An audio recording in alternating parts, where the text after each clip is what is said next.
Parmi les 8 versets de l'entraînement de l'esprit, jusqu'à présent, Rinpoche a expliqué les 7 premiers et il nous reste donc à aborder le 8e et le 8e également.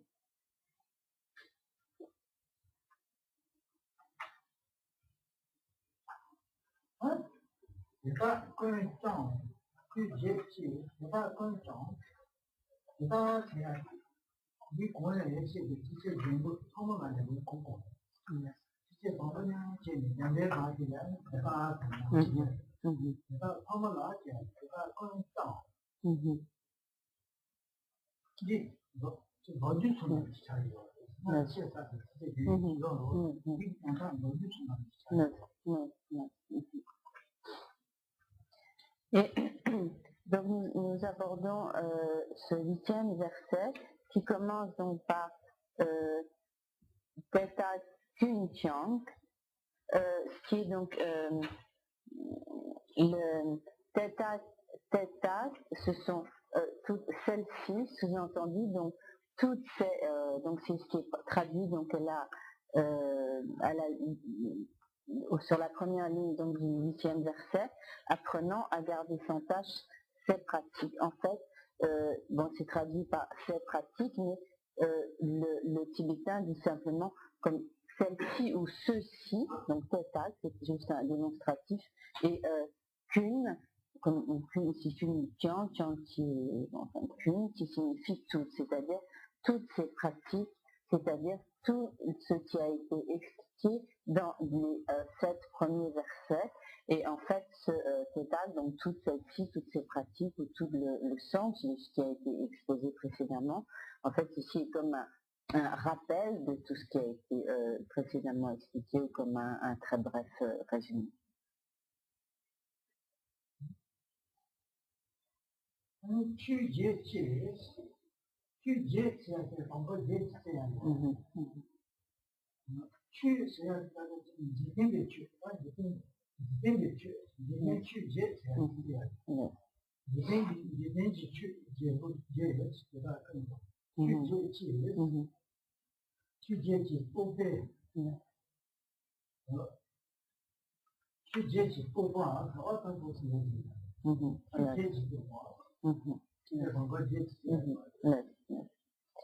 Et donc, tout donc, signifie tout, donc toutes ces pratiques. Donc, nous avons ensuite Chö Gyeki, donc Chö de manière générale c'est Dharma, mais ici cela se réfère à ce que l'on appelle donc en fait Jiten Chö, donc comme les Dharma mondains, c'est-à-dire comme les princes que l'on traduit donc habituellement par les principes mondains. Et Gyé c'est le chiffre.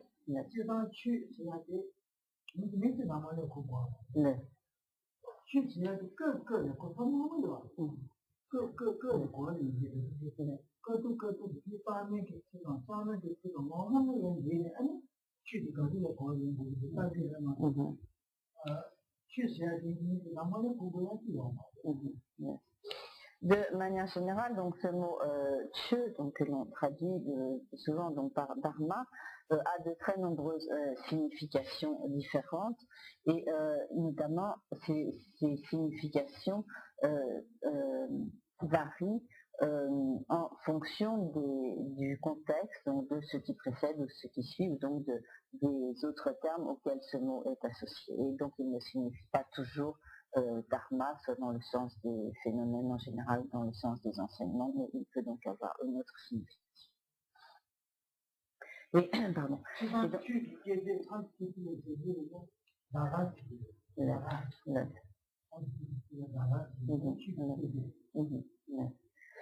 Donc,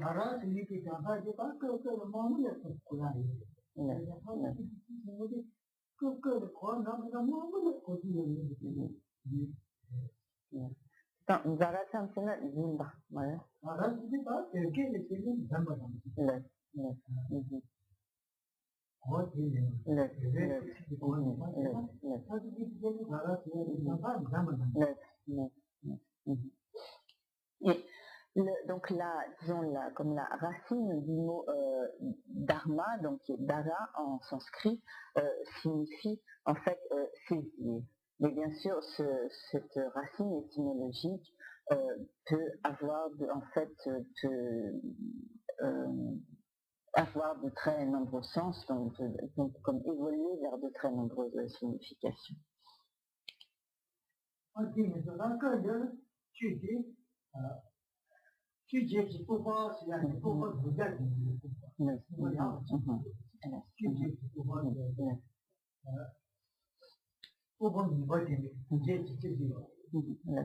Et donc ici c'est 8, donc c'est 8, le principe c'est tu dié, donc dié dans 8, et donc on prend, donc il s'agit de ce qu'on appelle les jiten, jiten qui est tout ce qui concerne tout ce qui a trait au, littéralement c'est le monde, et donc jiten, tu dié, c'est ce qu'on appelle donc habituellement les 8 principes du monde, ou tout ce qui se réfère aux conventions mondaines du monde, qui, donc c'est le génitif, le complément de nom, la préposition comme de, et tokpa, ici, tokpa, de manière générale, tokpa signifie tout ce qui est comme, ça peut être activité mentale, conceptuelle, mais ici c'est plutôt comme tout ce qui est donc les conceptions mondaines, donc se référant donc à toutes les conceptions ou toutes les considérations, on pourrait presque dire, toutes les considérations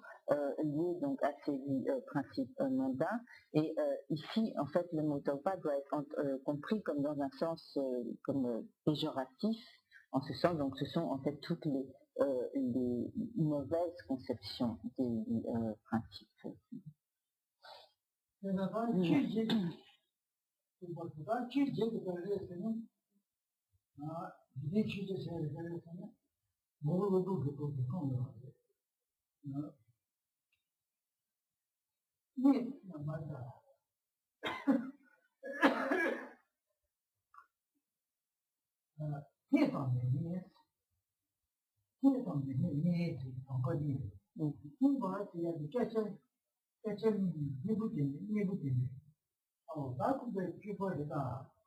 Aku yahu chitara, miti yahu chitara yahu, miti chitara yahu chitara chibare, miti chibare yana, miti kacho yana di tampa la, miti chene, ani chunam tiche ha cheba yana,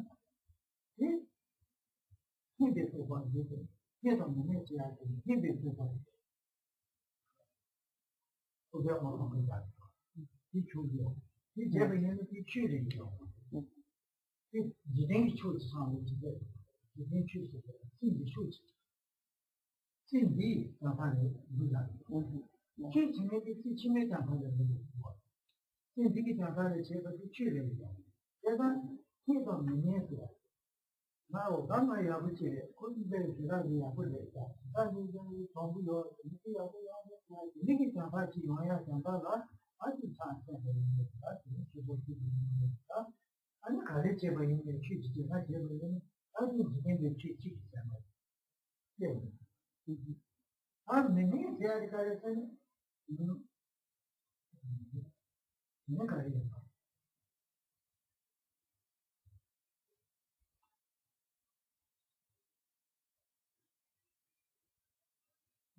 어제 내가 이제 해보는 거야 가부채.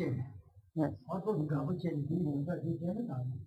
मैंने दिया क्या कि मैंने बना मुझे आपको दूसरा देता कोई अब लो मारे कोई नहीं बड़े से आने जल्दी कितना मैंने बोलने नहीं होना है भागा नहीं तन मैंने बोलने दूसरा नहीं है भागा नहीं अरे आप क्यों नाम से ना क्या बने आप मैंने बोलते हैं ये तो नहीं होना है क्या बात है मां भी कुछ दोनों गाबो है मां मैंने बोलने मेरा है 그동안 기본에 있는 사람 해버지가 가보지 사실지 사람 해버지는 내가 근데 관계에 와서 맞는 관계에 와서 고배 와서 맞는 거 그냥 안 치지 내가 Niyan sila.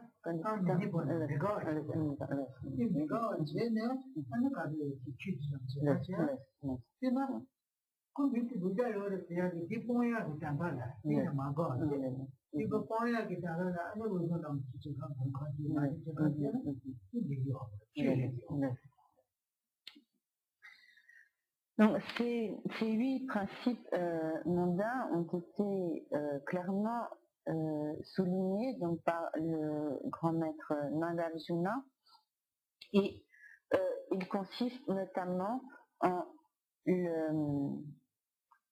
disons en la recherche d'une bonne réputation et dans la recherche d'éviter une mauvaise réputation. Et donc, si nous pratiquons le dharma en ayant à l'idée, en nous disant « Ah, je suis vraiment quelqu'un de bien, ce que je fais c'est vraiment bien », et donc si je pratique de cette façon, les gens vont penser vraiment que je suis quelqu'un d'extraordinaire, que tout ce que je fais est bien et tout. Et donc, si lorsque nous pratiquons le dharma, que nous fassions des prosternations, que nous étudions, que nous fassions des offrandes, etc., quelles que soient nos actions, donc si nous avons en fait à l'idée, la pensée que les autres, le fait que par ce que nous faisons, les autres vont penser du bien de nous, à ce moment-là, notre pratique du dharma sera entachée donc de ce principe mondain, donc entachée de cette préoccupation pour notre bonne renommée. En fait, donc lorsque nous pratiquons le dharma, nous devons être au minimum, donc être concernés par le bonheur de nos existences futures et non donc par la recherche de biens ou d'acquisition de satisfaction pour l'existence présente. Mais également donc d'une part donc si nous recherchons cette bonne renommée, notre pratique sera entachée de ces principes mondains et également, donc si notre pratique est motivée par le souhait d'éviter la mauvaise renommée, cela sera également donc une erreur et une pratique du dharma polluée ou corrompue par ces principes du monde. En effet, donc si par exemple nous avons une mauvaise réputation et que par notre pratique du dharma, nous cherchons à dissiper cette mauvaise réputation et qu'en fait notre motivation à la pratique est de dissiper cette mauvaise réputation parce que donc nous sommes très chagrinés ou contrariés par cette mauvaise réputation. À ce moment-là, donc également notre pratique du dharma sera souillée donc par la préoccupation de notre mauvaise réputation.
Et les autres, donc d'autres exemples donc, de ces principes du monde consistent à se réjouir de ce que l'on reçoit, donc de ce que l'on gagne, de ce qui nous est donné, offert, et donc être comme affligé par le fait de ne pas recevoir ou de ne pas obtenir quelque chose. Et donc si nous sommes extrêmement sensibles et donc si nous nous réjouissons énormément de recevoir des dons, des offrandes, de recevoir des cadeaux, de gagner donc quelque chose, à ce moment-là, notre souci à l'égard donc de ce que nous recevons sera en fait un principe du monde qui en fait entachera notre pratique. Et également, donc si nous sommes très perturbés ou contrariés ou qu'il nous déplaît donc de ne pas recevoir certaines choses, de ne pas obtenir des choses, de ne pas recevoir des dons, des cadeaux, de ne pas avoir donc un gain. Et si cela donc nous contrarie également, par une telle attitude, notre pratique du dharma sera souillée par cet autre principe mondain qui consiste donc à être affligé par le fait de ne pas obtenir de dons ou de gains. Et donc lorsque en particulier donc les grands maîtres Kadampa du passé pratiquaient donc le dharma, ils le faisaient totalement libre de telles considérations. Donc le fait qu'on ait pu leur faire des offrandes, cela en fait ils n'en étaient pas particulièrement émus, pour autant ils ne recherchaient pas donc ces offrandes, et s'ils n'avaient pas non plus de bien ou que l'on ne leur offrait rien, cela ne les souciait pas non plus.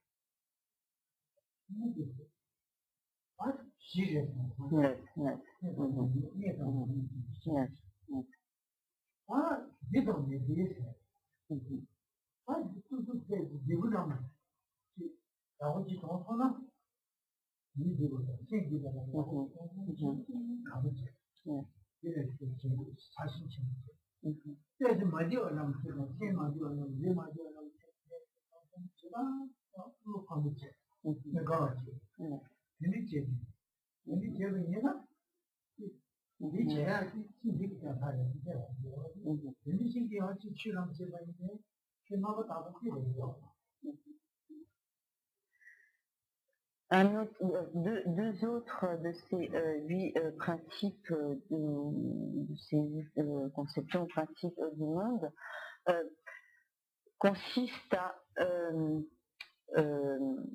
aimer particulièrement donc son bien-être. Donc il s'agisse d'un bien-être physique ou d'un bien-être moral, d'un bonheur physique ou bonheur moral.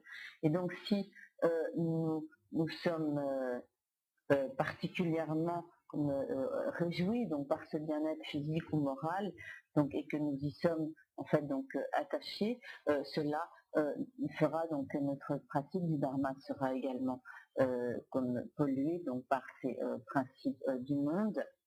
Et également donc si le fait de ne pas jouir d'un tel bien-être ou d'un tel confort physique ou moral, mental, nous contrarie, donc le manque de si nous sommes affligés donc par le manque de ce bien-être physique ou moral, à ce moment-là également cela constituera un de ces principes du monde qui entachera notre pratique.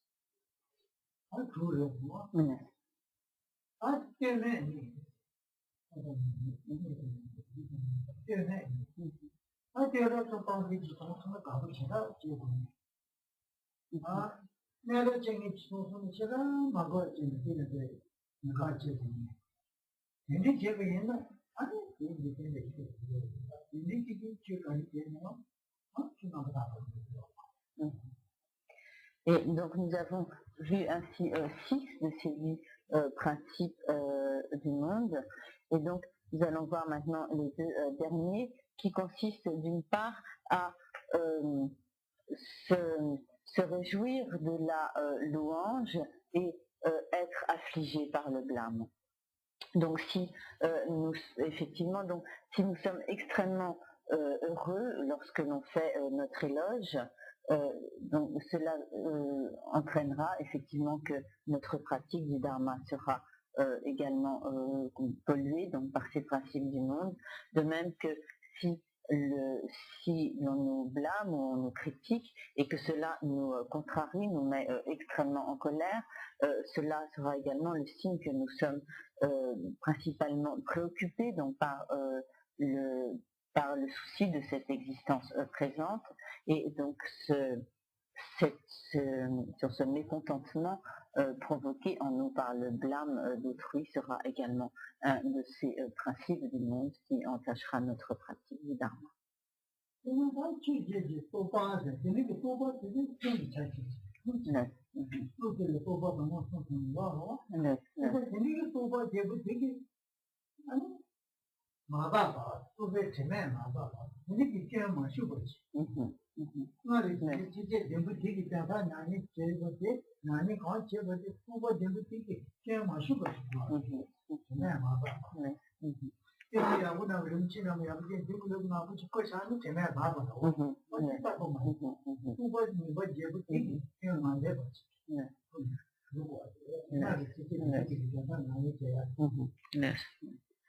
Et il sera donc important que notre pratique ne soit pas comme affectée ou donc souillée par ces conceptions donc des vies principes du monde.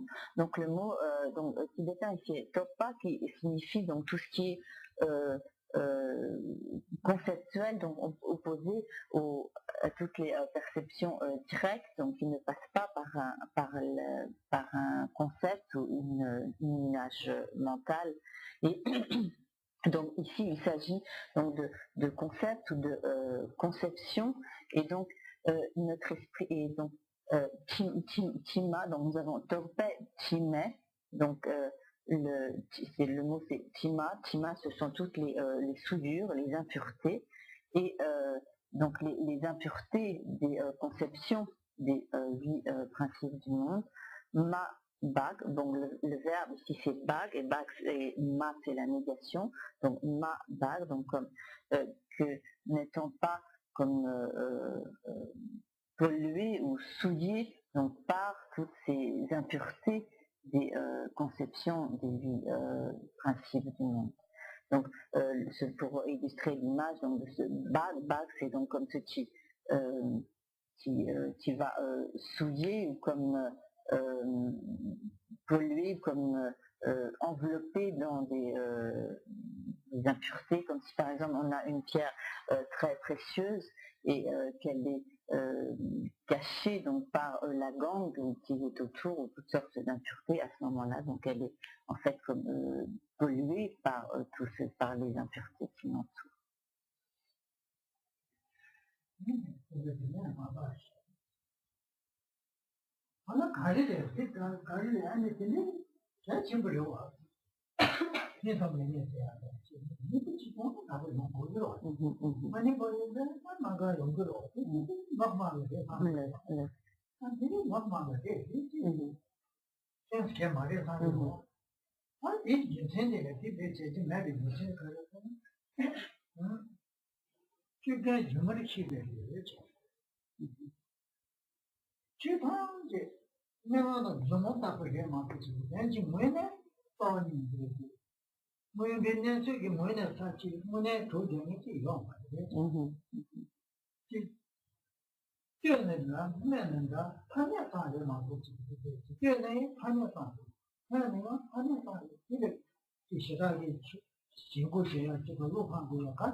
Mais nous pourrions alors nous dire, mais pourquoi devrait-on abandonner donc ces 8 principes du monde, et est-ce que ce ne sont pas des attitudes, des réactions tout à fait normales? Est-ce que ce n'est pas normal de se réjouir d'une bonne réputation et d'être contrarié par une mauvaise réputation? Est-ce que ce n'est pas normal d'être heureux lorsque l'on obtient, lorsque l'on gagne quelque chose, et d'être triste lorsque l'on perd ou que l'on est dépossédé de quelque chose? Est-ce que ce n'est pas normal de souhaiter donc que l'on dise du bien de nous et de ne pas avoir envie que l'on dise du mal, etc. Et est-ce que ce n'est pas normal donc de souhaiter, normal donc de se réjouir lorsque l'on se sent bien, lorsqu'on en éprouve un certain bien-être, et qu'au contraire, lorsque les choses ne vont pas bien, que l'on est en difficulté, qu'on a un certain l'inconfort, est-ce que ce n'est pas non plus normal donc de ne pas d'en être affligé? En fait, toutes ces choses qui nous apparaissent et qui induisent donc de telles réactions de plaisir ou au contraire de mécontentement, donc tous ces phénomènes donc ne sont que des illusions. Et c'est ce qui est expliqué donc dans le verset suivant. Donc Chönam, c'est-à-dire tous les phénomènes, Chö ce sont les dharmas en sens de, donc les phénomènes, Nam qui est la main du pluriel, donc tous les phénomènes, Yuma Shebai. Donc Yuma, ce sont les illusions, le R, donc Yuma c'est comme en tant qu'illusion, et Shepa, donc ce qui est savoir ou connaître, et Shepai, ici c'est un peu comme un gérondif, donc comme reconnaissant ou reconnaissant, donc tous les phénomènes sont comme des illusions. En effet, donc il n'est pas juste d'être ainsi réjoui par tout ce qui est, si on peut résumer comme positif pour nous, et être profondément affligé par ce qui est négatif, dans la mesure où toutes ces choses qui nous apparaissent, en réalité, n'existent pas telles qu'elles nous apparaissent. En effet, elles nous semblent exister en totale indépendance, mais elles n'existent pas du tout comme telles, au contraire, elles ne sont que des existences totalement dépendantes, qui n'existent donc que par interdépendance et qui ne sont qu'une simple désignation, qui n'existent qu'en tant que dénomination. Et ainsi qu'il s'agisse donc des paroles, des propos agréables, ils ne sont donc que simples désignations et n'existent pas donc indépendamment. Il en va de même donc des paroles désagréables à notre propos, il en va de même de tout ce qui nous est plaisant ou déplaisant, de notre bonne réputation, du blâme, etc. Et donc rien de tout cela n'existe véritablement tel que nous l'appréhendons, mais seulement donc est une seule désignation, seulement une dénomination. Et par conséquent, si au lieu de voir cela, nous nous accrochons en fait à la saisie de l'existence en soi, de l'existence inhérente, et que nous nous accrochons de ce fait donc à un très fort attachement donc à nous-mêmes, en fait nous serons totalement donc dans l'erreur.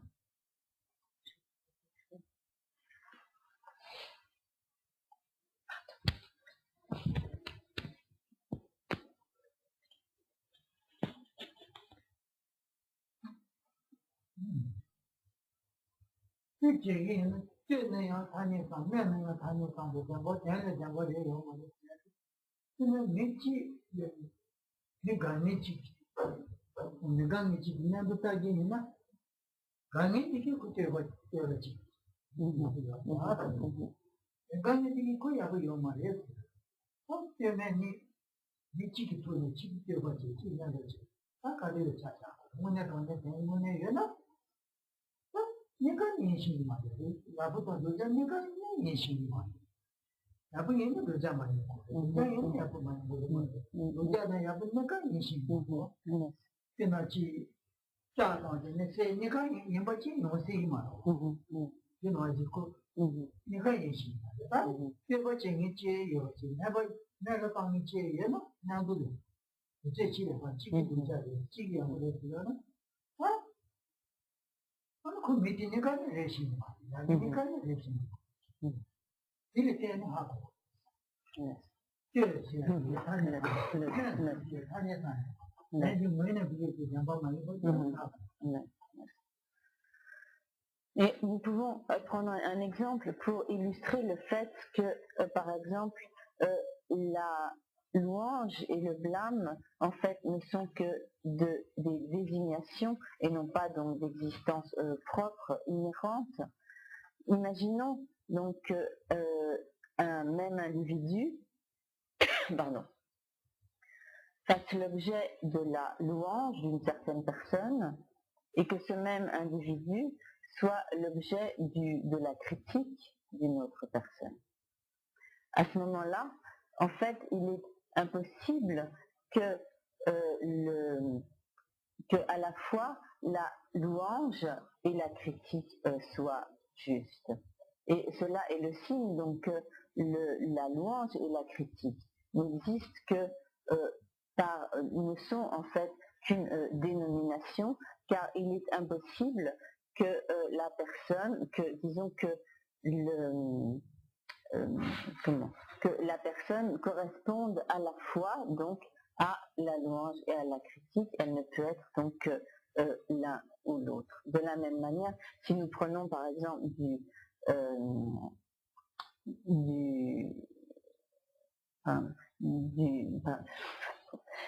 bronze et du fer, donc le même, quel exemple?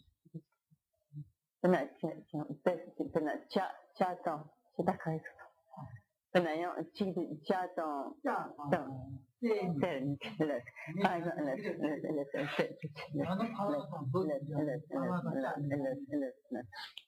donc, par exemple, il est impossible que un même métal soit à la fois donc de l'or et du fer. Et donc cela est le signe également que les objets n'existent qu'en tant que désignation, dénomination.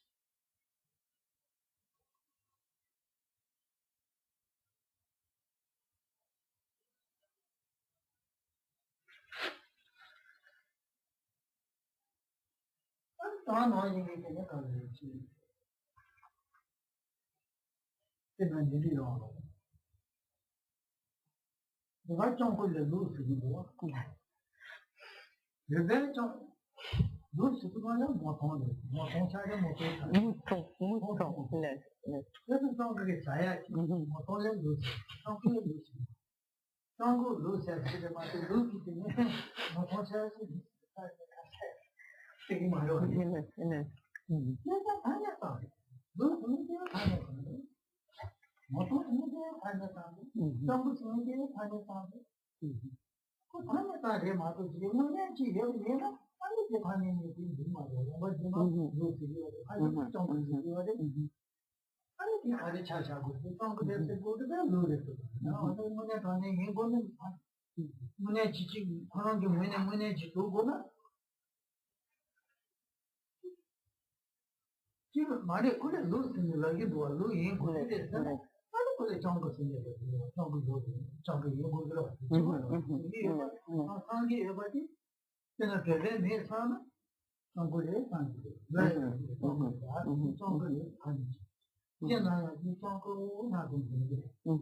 그래서 이게 정도에 상기 말로 와. 이거 내 상기로. 왜? 아 정도가 무슨 거 나다요. 그러니까 이거 생기나요? 해야지. 대신에 또 영화를 다녔다. 무슨 이제 대신에 다녔다. 내가 넣어진 게 진짜 가르치는 거다. 내 생각이다. 다 생각이다. 이런 거 생각. 가르치는 하나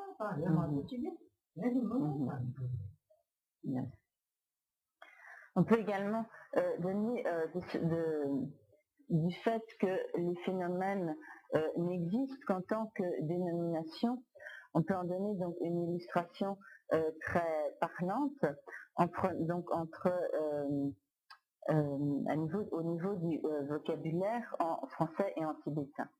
Donc en tibétain, un loup se dit Tianggu. Mais si on dit loup en tibétain, c'est un mouton. Donc si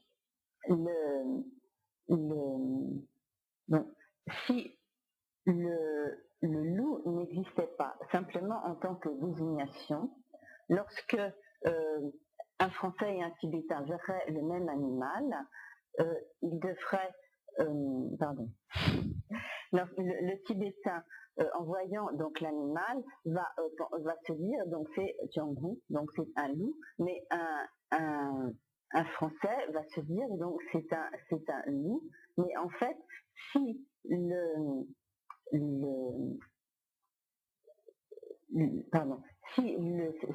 ce phénomène n'existait pas si ce phénomène n'était pas une simple dénomination, il devrait en fait avoir la même dénomination valable pour tous les individus. Or là, par contre, si on dit loup à un Tibétain, pour un Tibétain, ce sera un mouton et ce sera donc donc un animal que le loup va dévorer. Et bien sûr, ça ne peut pas être le même animal qui comme se mange lui-même, mais bien ici donc comme deux dénominations différentes. Et si l'on a besoin donc de ces deux dénominations différentes dans les deux langues, c'est bien parce que le phénomène n'est qu'une simple dénomination. Sinon, le simple fait de voir cet animal devrait évoquer le même nom correspondant à ce même animal pour chaque individu, et non pas donc évoquer Tianggu pour un Tibétain et loup en français. Et si au contraire, si le terme loup en voyant cet animal devait évoquer donc la même chose pour tout le monde, alors il ne pourrait pas évoquer donc un mouton pour les Tibétains.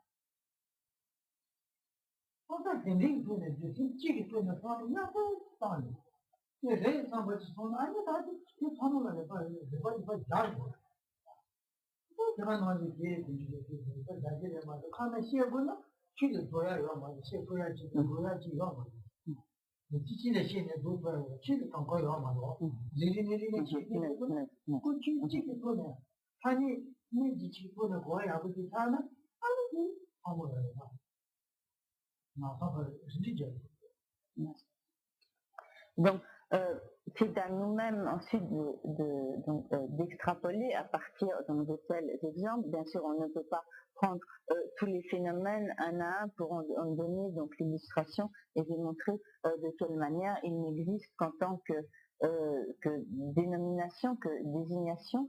À partir du moment où nous aurons compris cela sur un seul phénomène, lorsque nous aurons compris que tel phénomène n'existe qu'en tant que dénomination, désignation, à ce moment-là, il nous sera aisé donc d'étendre cette compréhension à tous les autres existants, à tous les autres phénomènes. Et donc Moitié avait dit donc, tout à l'heure, je savais que je vais vous donner un détail, que donc le fait que tous les phénomènes ne soient qu'une désignation, qu'une dénomination, cela s'applique donc à la fois aux agents, aux actions et aux objets des actions.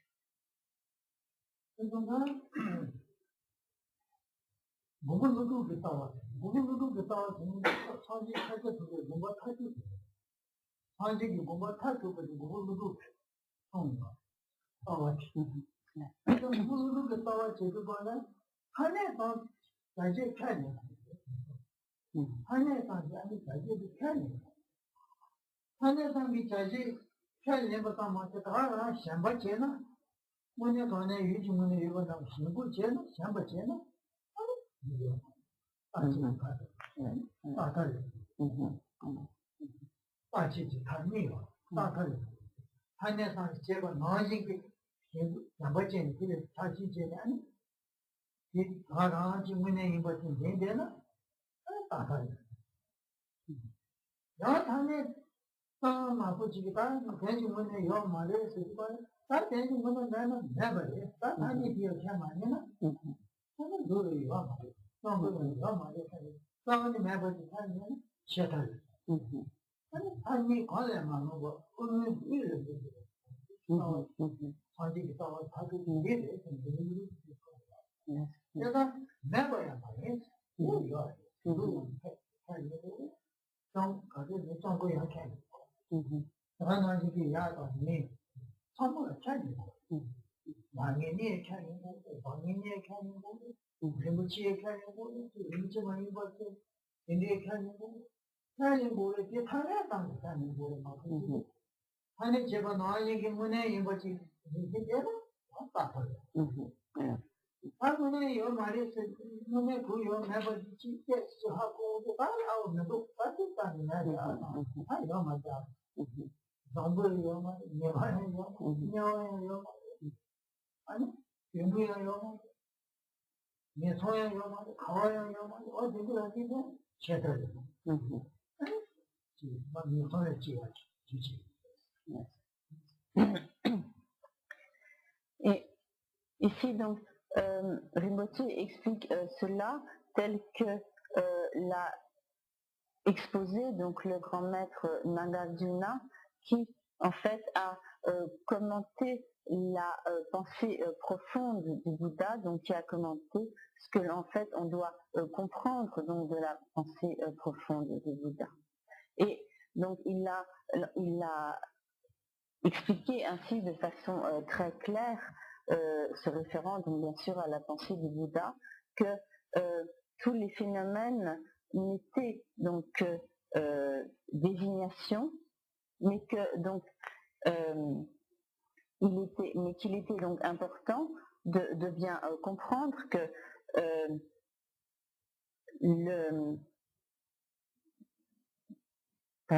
qu'il y a diverses manières de comprendre le fait que les phénomènes ne sont qu'une désignation, et il y a deux façons erronées donc de concevoir donc les phénomènes.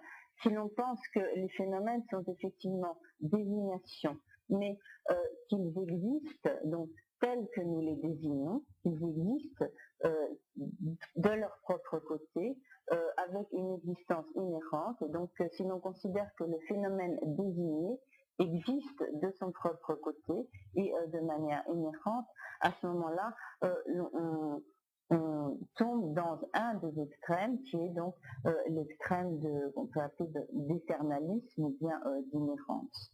Mais en revanche, lorsque on considère donc les phénomènes désignés, si l'on considère que ces phénomènes désignés en fait sont désignés mais qu'ils n'existent pas du tout, à ce moment-là on commet une autre erreur qui consiste donc à tomber dans un extrême de nihilisme. Et donc ces deux attitudes sont des extrêmes parce qu'elles s'écartent donc de la voie du milieu, qui consiste donc à réaliser que effectivement les phénomènes ne sont qu'une désignation, ne sont que dénominations, et que bien que n'existant pas de manière inhérente, ils ne sont pas inexistants. Et donc si l'on tombe dans le premier des extrêmes, qui est donc l'extrême d'éternalisme ou d'inhérence, à ce moment-là, on va considérer donc que tous les phénomènes existent véritablement tels qu'ils nous apparaissent, c'est-à-dire de manière intrinsèque, autonome, indépendante. Et à ce moment-là, on considérera que donc le bon, le mauvais, le bien, le mal, etc., que tout ce qui nous apparaît existe véritablement tel que cela.